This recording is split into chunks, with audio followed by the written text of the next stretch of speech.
with a different one today, guys. A company named Auxito reached out to me to try some of their LED bulbs. We're going to see what the results are in a moment. Stay with me, here's Things on Wheels. Now, in the interest of transparency, this is a sponsored video. However, it's still all my opinions and thoughts. Check it out. Headlights, a big must for the nighttime driving. And the tech has come a long way over the years. It's not just a case of brighter the better, though we need to be able to see people and animals to avoid collisions. But at the same time, we don't want to cause a collision with oncoming traffic by dazzling them. It's a fine balance. So I'm going to do a little test here. Hold tight. Here's what we're rocking on this Audi Q5. Decent-ish light output, minimal glare when viewed from behind, and an adequate light spread on the ground in front. I'd like to see if this can be improved though. Let's park her up. Here's the cut-off pattern on the original bulbs. The kick up on the left is to light more of the road, and it levels off to prevent dazzling oncomers. The housing is made for a halogen light, so there are many reflective mirror shapes to achieve the desired light spread and cut-off. It's about time we got our hands dirty.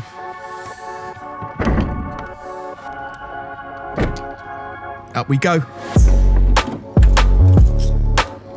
Let's get them on. You can see the bulb has a warm hue, which by today's standards is quite dated looking. Not to say it's not up for the job though. Time to swap, and on this car, the access is blocked by the air filter housing. Never mind though, a few screws here and there, made even easier to remove by using my drill. Not forgetting the electrical connector too, then the individual pieces can be taken out of the way.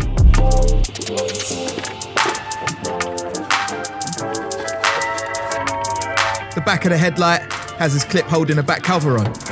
Pull it to the side and remove it. Here's the dip beam bulb we want to change. Release it, and a quick disconnect makes for a quick removal.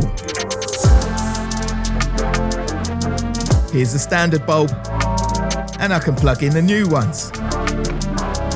Hold on, getting a bit ahead of myself here. What we got here? Like I said, Auxito sent me these LED bulbs and CAN bus resistors to test out. Nicely packaged, I must say. Here's a close-up. LEDs on opposing sides. I'm hoping I'll still get an even light spread, as the halogen will light up all around it. Now these resistors are not always needed, but in cars with CAN bus based electrics, they're used to emulate the same load that a halogen bulb would. We don't want any errors on the dash. Side by side, two different technologies, but with one aim. Light, baby. Halogen looking a bit old school there. Just a note, I'm trying these in the halogen housing, which can be frowned upon, but you can also get LED replacements for projector housings. More on that later. Let's get the LED nestled into its new home. Not forgetting our CAN bus resistor in line and then plugged into the original harness.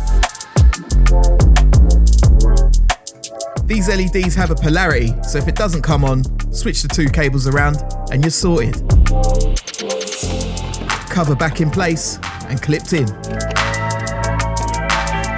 Then all the air filter gubbins we took out before can be replaced. It's an easy one, this.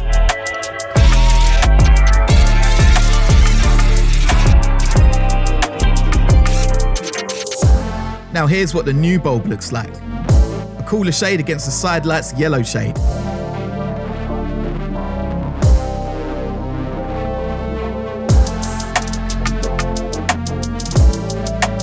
And a side-by-side comparison. Can you spot anything else though? Let's hit the road. Before I set off, this is the kind of error you'll get when the CAN bus resistors aren't fitted. The car thinks there isn't a bulb. Just a heads up. On the fence, you can see the difference in colour temperature. Now we go. From the off, it's loads brighter. However, we've gained a bit more glare compared to the old when looking behind. It's not terrible, but could be distracting for oncoming traffic. Looking forward, the road is lit up more with quite a decent spread of light. A lot of LEDs I've seen will have light and dark spots on the ground, but zero with these. You can see there's still a sharp cut-off and no excess light leakage. Just look at the comparison. The LEDs look a lot brighter in the housing. So where do we go from here? It's bright, but there's more glare. Looking at the side-by-side, the LED does light up the reflector differently, as it's more of an intense focused light, and this might be where our issue is. To stay legal and pass an MOT, your lights must maintain a correct pattern and intensity. Any deviation, and it's a big fat fail. No bueno. On the Auxito website, you can find information on which type of housings LED bulbs are best suited for. Handy diagrams will show you how the light is projected. Me personally, I wouldn't run an LED bulb in a halogen housing as the glare is increased. There's loads of variables in halogen housings though, and some might not even suffer from glare. So be warned. Projector housings like on my TT could benefit from it. As you can see, xenon bulbs take a few seconds to reach peak brightness. Even the Calibra headlights, which have halogen bulbs but projector housings, would probably see an improvement with LEDs. Have to give it a try. Now Auxito don't just sell bulbs, they also have jump starters, complete headlight replacements, digital pumps and more. And you know what? If you like anything you see on there, here's a cheeky discount code. Gets you 15% off. How about that?